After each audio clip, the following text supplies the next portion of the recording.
63장 7절로부터 14절까지의 말씀입니다. 이사야서 63장 7절로부터 14절까지의 말씀. 하나님은 자비, 긍휼, 구원이십니다. 하나님은 자비, 긍휼, 구원이십니다. 라는 제목의 말씀을 가지고 하나님의 말씀은 전합니다. 7절로부터 14절까지 말씀하셨으면 함께 봉독하겠습니다. 시작. 내가 여호와께서 우리에게 베푸신 모든 자비와 그의 찬송을 말하며 그의 사랑을 따라 그의 많은 자비를 따라 이스라엘 집에 베푸신 큰 은총을 말하리라. 그가 말씀하시되 그들은 실로 나의 백성이요 거짓을 행하지 아니하는 자녀라 하시고 그들의 구원자가 되사 그들의 모든 환난에 동참하사 자기 앞에 사자로 하여금 그들을 구원하시며 그의 사랑과 그의 자비로 그들을 구원하시고 옛적 모든 날에 그들을 드시며 안으셨으나 그들이 반역하여 주의 성령을 근심하게 하였으므로 그가 돌이켜 그들의 대적이 되사 친히 그들을 치셨더니 백성이 옛적 모세의 때를 기억하여 이르되 백성과 양떼의 목자를 바다에서 올라오게 하시니가 이제 어디 계시냐. 그들 가운데에 성령을 두시니가 이제 어디 계시냐. 그의 영광의 팔이 모세의 오른손을 이끄시며 그의 이름을 영원하게 하려 하사 그들 앞에서 물을 갈라지게 하시고 그들을 기품으로 인도하시되 광야에 있는 말같이 넘어지지 않게 하시니가 이제 어디 계시냐.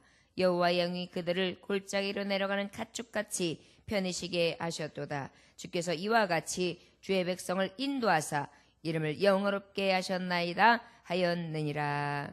아멘. 기도하시겠습니다. 하나님 아버지 감사합니다. 오늘도 주님께서 귀한 말씀을 허락해 주니 감사합니다.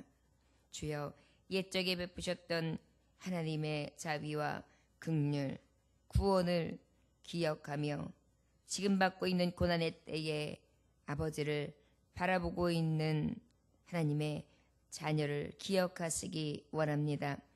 옛적이 아니라 지금도 일하시고 계시고 능치 못함이 없는 능력의 하나님 되심을, 그리고 우리에게 한없는 자비와 긍휼과 구원을 베풀어 주시는 가장 우리를 사랑하시는 분이심을 오늘도 고백합니다. 그 은혜를 따라 오늘도 주의 긍휼을 입고자 하오니 하나님 말씀 가운데에 주님 우리를 돌이키시고 그 말씀의 능력으로 덮으시사 말씀 따라 새 힘을 얻게 하시고 말씀 따라 권능의 힘을 보게 하사 그 이름을 찬송되게 하여 주옵소서. 예수님의 귀하신 이름 받들어 기도 올려나이다. 아멘. 하나님께서 회복과 영화를 모든 사람들이 보게 허락하신다 하시고 난 후에 하나님은 먼저 하시는 것이 바로 악에 대한 구원의 심판이라고 하셨습니다. 하나님의 백성을 영광스럽게 하기 전에 먼저 하시는 것이 바로 하나님의 심판이다. 그런데 그 심판은 너무나 두려운 심판이었다. 이렇게 하나님의 말씀을 전했습니다. 그 두려운 심판은 하나님은 어떤 것에 대한 심판이었느냐? 공의, 가장 의로우신 심판이었고 그 심판을 통하여 하나님의 백성을 원수의 목전에서 상을 베푸시며 보응하시는 데 있어 먼저 아버지의 대적자 또한 하나님의 백성에 대한 대적자들을 아버지께서 멸하시는 심판 과정을 너무나 무섭도록 앞절에서 말씀해 주셨습니다.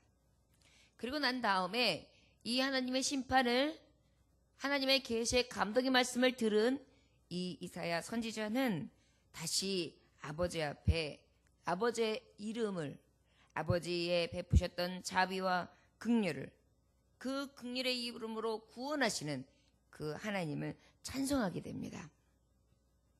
바로 무엇이냐면 하나님 그리하다면 공의와 구원에 대한 능력을 행하셨다면 이제 또한 이 백성들을 구원하시는데 잠잠하지 마옵소서. 이 마음이 깔려 있는 거예요. 하나님, 하나님의 대적자들, 아버지 앞에 반하는 자들, 죄악 가운데 살아가는 자들, 악의 심판을 정말 다 받아 마땅한 자들을 하나님 심판하신다면 이제는 하나님 그 다음으로는 아버지의 자녀, 아버지의 백성 삼으신 자들은 이제 구원하실 차례죠. 그 구원은 하나님이 지금까지 우리에게 향하셨던 자비와 긍휼과 그리고 우리에게 주신 은총의 구원인 줄 믿습니다. 이렇게 고백하게 되어지는 장면이 오늘 주시는 7절로부터 14절까지의 말씀입니다. 그러면서 이제 그것에 그 하나님의 가장 큰 구원 섭리에 대한 이해로다가 옛적에 역사하셨던 어떤 사건을 먼저 드느냐 하면 홍해를 건넜던 사건, 하나님의 능력으로 구원해 주셨던 사건을 하나님 앞에 고백해요. 결국 무엇입니까? 우리가 하나님 앞에 무엇인가? 아버지 이렇게 해주세요. 하나님 불쌍히 여겨주시고 구원해 주세요. 이렇게 하나님 앞에 간구하기 전에 우리가 먼저 무엇을 하십니까? 하나님, 우리 하나님은 못하실 것이 없는 하나님이시고 나의 능력이 되시고 나의 구원이 되시고 나를 불쌍히 여기시는 분이신 것을 믿습니다. 못하실 것이 없는 능하신 하나님이요 긍휼을 베풀어 주옵소서. 그러면서 우리가 어떤 일이 있고요, 이러이런 일을 만났고요, 하나님은 더 잘하시죠. 하나님 이렇게 하나님의 뜻이라면 아버지 역사하소서 이렇게 간구합니다. 그런데 지금 이 선지자도 똑같이 하나님 앞에 그렇게 다가가고 있습니다. 7절로부터 9절까지의 말씀해 보니까 내가 여호와께서 우리에게 베푸신 모든 자비와 그의 찬송을 말하며 그의 사랑을 따라 그의 많은 자비를 따라 이스라엘 집에 베푸신 큰 은총을 말하리이다. 주여, 나는 그저 하나님이 지금까지 베푸신 은총과 그 구원의 자비, 하나님이 놀라우신 사랑을 말하겠습니다. 그리고 그것이 찬송되게 하겠습니다. 그 말한다라는 것은 바로 무엇이냐면 열방 가운데 말하는 것이고요, 희망과 소망을 잃고 있는 이 백성들에게 말하겠다는 것이고요, 또 하나는 뭐냐면 듣고 계시는 하나님 앞에 말하겠다는 거예요. 세 가지 것들을 다 얘기하는 거예요. 자신에게도 다시 한번 그 하나님을 다시 한번 고백하면서 확신을 갖는 거고요, 또 그 확신 속에 살아가지 못하며 좌로나 우로나 치우치고 흔들리고 넘어지려고 하는 그 백성들에게 말하려고 하고요, 또 하나는 우리의 처지와 형편을 잘 아시는 그 하나님 앞에 지금까지 베풀어주신 은혜와 긍휼과 자비를 아버지 앞에 온전히 고백하겠다는 그러한 마음에 내면에 있는 하나님 앞에 대한 고백이 숨겨져 있습니다. 8절에 보니까 그가 말씀하시되 그들은 실로 나의 백성이요 거짓을 행하지 아니하는 자녀라 하시고 그들의 구원자가 되사. 하나님은 분명히 우리를 백성 삼으셨다고 하셨고, 하나님은 우리의 야훼, 스스로 계신 하나님, 그리고 우리에게 능력이 되신 하나님으로 오셨습니다. 그리고 그 하나님은 거짓을 행하지 아니하는 자녀라 우리를 직접 일컬어 주셨습니다.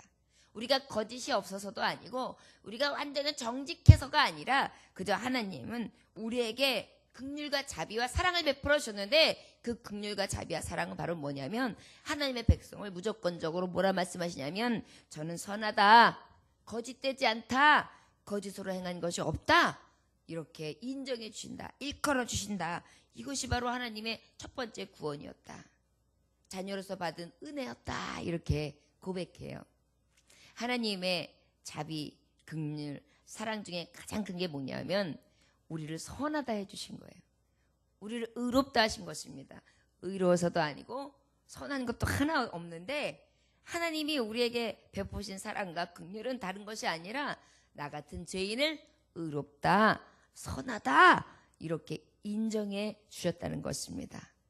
그 하나님이 자비와 긍휼, 구원인데 바로 선하다, 의롭다 하신 것은 바로 하나님의 자녀 삼을 수 있는 조건을 완성시키신 거예요. 우리가 조건이 있어서가 아니라 하나님이 조건을 만들어 주신 거예요. 제가 예전에 굉장히 가까운 집사님 한 분이 계셨는데 아주 젊어서 남편을 잃었어요. 그래가지고 살 길이 묘연하신 거예요. 그런데 어찌어찌 하더니 미용사 자격증을 따시더라고요. 그래가지고 이제 그 일을 조금 배우면서 하시더니 어느 날 그래요. 그때는 제가 이제 평신도였죠. 그때 이제 권사님, 저는 암만 해도 미국으로 가야 될 것 같아요. 미국에선 그 미용사 일이 그래도 괜찮은 것 같아요. 그래서 아들들 둘을 키워야 되는데 살 길이 면해서 아무래도 가야 될 것 같아요. 그런데 그 서류 심사를 보니까 돈도 어느 정도는 있어야 되고 모든 신원이 잘 이렇게 결격 사유가 없어야지만 그 이민 들어가서 일할 수 있는데 제가 그 조건이 하나도 없어요. 아무것도 없어서 그렇게 얘기하시더라고요. 그런데 이제 기도하겠다고 하나님이 도우실 것이다고 그리고 이제 같이 기도했어요. 그런데 그 서류 심사에서요. 더 많은 거를 보태거나 거짓말로 꾸민 게 없어요. 근데 신기한 것은요. 통과됐어요. 그래가지고 아이들 둘을 데리고 이민을 가셨는데 얼마 지나지 않아서 소식이 왔어요. 목사님, 제가 여기서 일도 하고 거기에 있는 미국 교포를 만나서 결혼하게 되었습니다. 그래서 아이들 키우면서 안정을 찾았습니다. 이렇게 연락을 받은 적이 있습니다. 그 하나님께서 하시면 그 하나님이 베풀어 주시는 은혜와 긍휼이 있으면 자격이 없는 자를 자격 있게 하신다니까요. 결격 사유가 될 만한 것을 결격 사유에서 넘어가게 하시더라고요. 그게 하나님의 능력인 것을 현실 세계에서도 저는 볼 수 있었습니다. 뭐 거짓말로 뭘 부풀렸다던가 뭐 어떤 사람의 도움을 받아가지고 움직인 게 아니라 있는 그대로 이 접수를 해가지고는 되지 않는 상황이었어요. 그런데 되게 다 패스시켜 주신 거예요. 그리고 들어가서 그곳에서 안전하게 일을 찾다가 또 좋은 분을 만나서 결혼하고 거기다가 한인 교회에서 만났기 때문에 신앙생활도 아주 안전하게. 그 돌아가셨던 남편은 신앙생활을 하지 않는 남편이었거든요. 그리고 그가 죽게 된 원인이 술 마시고 운전하다가 죽었어요. 그러니까 어떻게 보면 그 집사님에게 있어서는 굉장히 사실은 어려운 시절이었고 남편도 신앙생활을 같이 하시지 않는 그러나 신앙을 지키면서 두 아들을 정말 주일학교에 열심히 보내면서 눈물로 보내셨던 분이거든요. 젊어서부터. 근데 하나님이 눈물이 변하여 기쁨이 되게 하시더라고요. 그래서 저는 그것을 보면서 하나님이 자격 없는 자를 자격 있다 하시면 우리는 그 자격하고 관계없이 넘어가게 하시기도 하시고 하나님은 완전한 자비로 그 긍휼 가운데 구원해 주신다는 것을 저는 살아가면서 성도님들과 하나님만을 보여잡고 간구하면서 오직 주만 바라는 사람들을 통해 많이 경험할 수 있었습니다. 하나님은 살아계시다. 하나님은 늘 주님을 구하는 자에게 긍휼을 베풀어 주시는 편대어 주시는 분이라는 것을 저는 항상 눈으로 목도했던 것 그리고 그 하나님을 찬송하지 아니할 수 없었다는 것을 어떤 시간이든 누구에게든 자신 있게 항상 자랑합니다. 그래서 자녀를 하시고 그들을 구원자가 그들의 구원자가 되사 그들을 보니까 그들의 모든 환난에 동참하사 자기 앞에 사자로 하여금 그들을 구원하시며 그의 사랑과 그의 자비로 그들을 구원하시고 옛적 모든 날에 그들을 드시며 안으셨으나 하나님은 어때요? 늘 긍휼과 자비를 베풀어주는 어느 정도로 사랑하시냐면 환난에 동참해 주세요. 우리가 아파할 때, 우리가 낙심할 때, 우리가 쓰러져 있을 때 사람들은 내가 낙심하고 쓰러져 있을 때 힘없고 나약할 때 연약할 때 아무것도 없을 때는 오히려 뒤로 숨어요. 그리고 떠나요. 손을 내밀어 주지 않아요. 그러나 하나님은 오히려 그럴 때 다가와 주셔서 손을 잡아주세요. 그럴 때 하나님은 모른 체 하시는 것이 아니라 안아주시면서 싸매어 주시고 감싸주시고 또 필요한 것을 채워주세요. 이것이 바로 하나님의 자비요 긍휼이요 구원인 것입니다. 그런데 그 구원이신 하나님 앞에 그 사랑과 그 자비를 그 구원을 받았음에도 불구하고 옛적 날에 그들을 드시며 안아주셨다. 늘 안아주시면서 그렇게 따뜻하게 해주셨던 그 구원의 하나님 앞에 10절에 그들이 반역하여 주의 성령을 근심하게 하였으므로 그가 돌이켜 그들의 대적이 되사 친히 그들을 치셨더니 이게 이제 이스라엘의 현실인 것이에요. 아버지는 구원 백성 선민이라고 그리 하시면서 무조건적으로 자격 있다 하시고 선하다 일컬어 주시며 늘 안으시고 긍휼과 자비와 사랑과 은총을 베풀어 주신 놀라운 구원의 이름이셨는데 그저 이 백성들은 하는 일이 뭐냐면 배반이에요. 배신이에요. 얼마나 사람이 모질고 사람이 배신을 잘하는지 몰라요. 가증스럽거든요. 우리의 심령들이요 항상 보면 죄뿐이에요. 이스라엘 백성들을 보면 우리를 봅니다. 그러다 보니까 하나님 앞에 오히려 반역하는 죄를 범하고 하나님은 뭐라 그러셨어요? 나 외에는 다른 신을 섬기지 말라는데 다른 신을 버젓이 섬겨요. 그리고 이웃을 내 몸같이 사랑하라 했는데 그 사랑하는 모습들은 없어요. 얘는 이, 눈에는 눈, 돌로 쳐 죽여라. 저 죽여마땅하다. 아주 악감으로 가득하며 그 다음에 그 선을 행하는 데 있어서 그 선은 그저 가장 율법적인 마음에서 긍휼이나 공의와 인애가 있는 것이 아니라 그저 제사의 외형적인 모습, 형징적인 모습만 가지고 저들이 행하는 것을 보시면서 하나님은 성령께서 근심하셨어요. 여러분 성령을 거역하는 죄는 사심을 얻을 수 없다 그랬잖아요.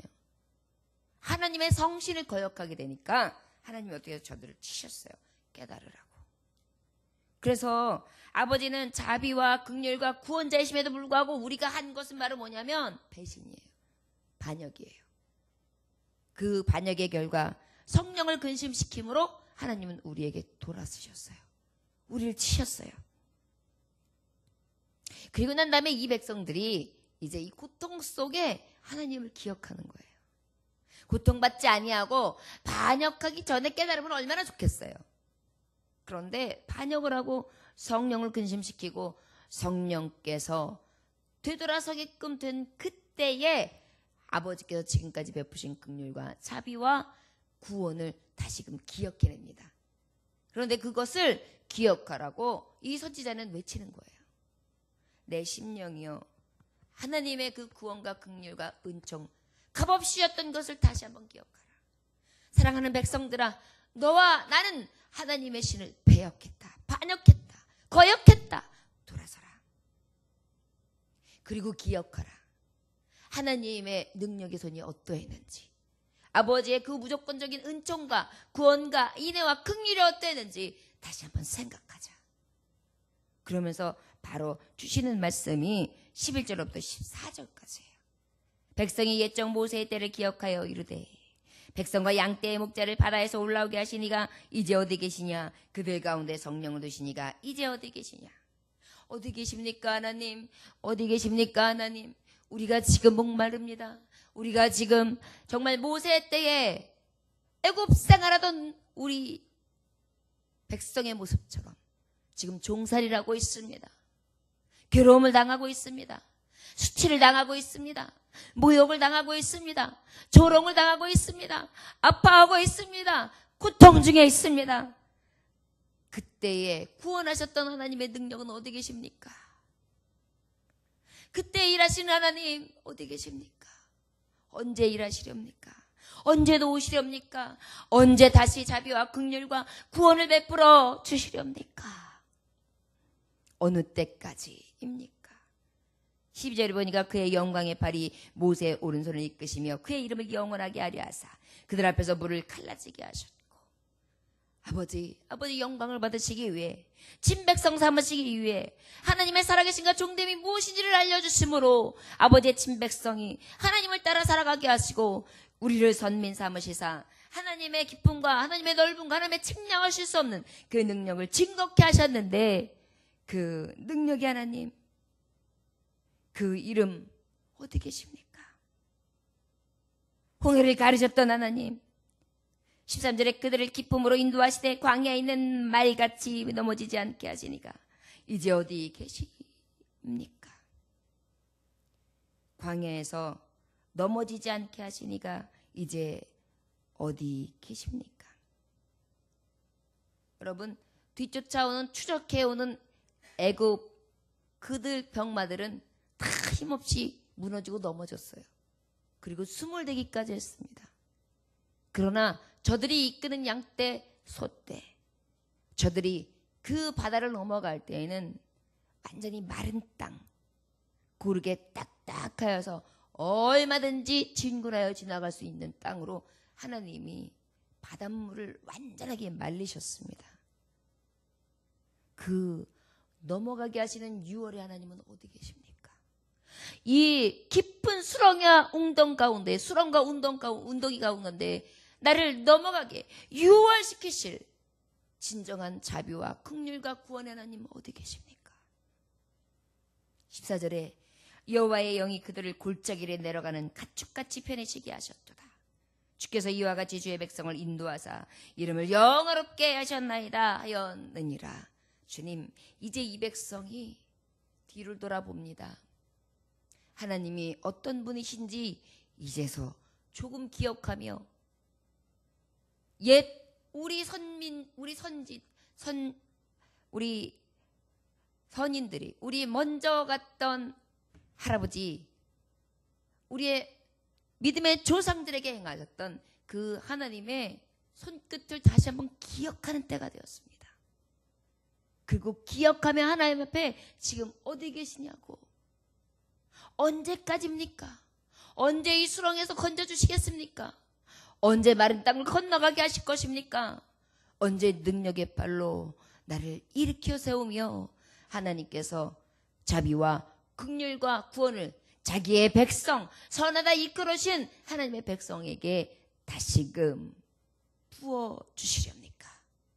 결국은 이것이 무엇을 얘기하는 것? 반어법이에요. 하나님, 저는 기억하고 있습니다. 아버지께서 못하실 능력이 없다는 것을. 물을 말려오시며 홍해를 건너게 하시는, 또한 6월절에 예수 피로, 어린 양의 피로 죽음 가운데 건너게 하시는 6월의 약속과 홍해를 건너는 건너의 축복을, 뒤에서는 죽음이 쫓아오고 있었으나 죽음 가운데 안전한 곳으로 인도해내시는 능력, 완전하신 사랑, 긍휼, 구원을 기대합니다. 주님, 베풀어 주옵소서. 결국 무엇이면 하나님, 그래도 아버지 백성 삼으신 거 잊지 않고 있습니다. 백성이 아닌 자들은 하나님 앞에서 그렇게 무섭게 멸하신다 하셨으나 우리에겐 지금도 긍휼을 베풀어 주시고 계시지요. 자비와 구원을 약속해 주시고 계시지요. 그 하나님이 못하실 것이 무엇이 있겠습니까? 주여, 그때를 기다리오니 하나님 속히 구원하여 주옵소서. 이것이 마음속에 있어요. 그 다음에 이제 내일 전할 15절부터 19절의 말씀이 진짜 속에서 우러나오는 고백입니다. 자, 여러분, 오늘도 주님은 하나님의 백성들을 선하다 이끌어 주시고 구원할 준비로, 구원할 능으로 자비와 긍휼과 온전한 구원하심을 약속하고 계십니다. 오늘 원하기는, 하나님, 제가 성령을 근심시킨 것이 무엇이 있습니까? 아버지여, 이 화를 만나게 된 근원이 아버지를 반역하며 배반하는 것에 있었다면, 성령님을 거역하는 것이 있었다면 하나님 용서하시고 그 죄를 주님 앞에 자복하고 회개하오니 다시금 선하다 하시고 자비와 긍휼과 구원을 내게 허락하여 주옵소서. 아버지 앞에 깨달아 알므로 간구할 수 있는 저와 여러분, 그리하여 하나님께서 친백성에게 주시는 온전한 자비와 사랑과 긍휼과 구원의 하나님을 볼 수 있기를 주의 이름으로 축원합니다. 기도하겠습니다. 하나님 아버지, 감사합니다. 사실 하나님 앞에 우리가 무엇을 더 요구할 수 있겠습니까?